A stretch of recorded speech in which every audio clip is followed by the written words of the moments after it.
పల్లెటూరులో దొరికే ఉలవలు ఇవి మా చెల్లెలు తెచ్చిచ్చింది. అవి ఉడికించాము.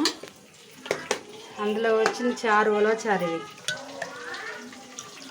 చింతపండు కొంచెం నానేసాం. ఇందులో కొంచెం ఉలవలు, కాల్చిన ఎండుమిరపకాయలు, ఎల్లుల్లిపాయ, జీలకర్ర కలిపి దంచి చారులో కలపాలి. ఎండుమిరపకాయలు కూడా 2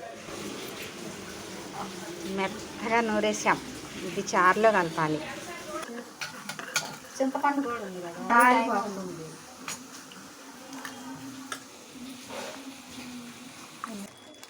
తాలింపు కోసం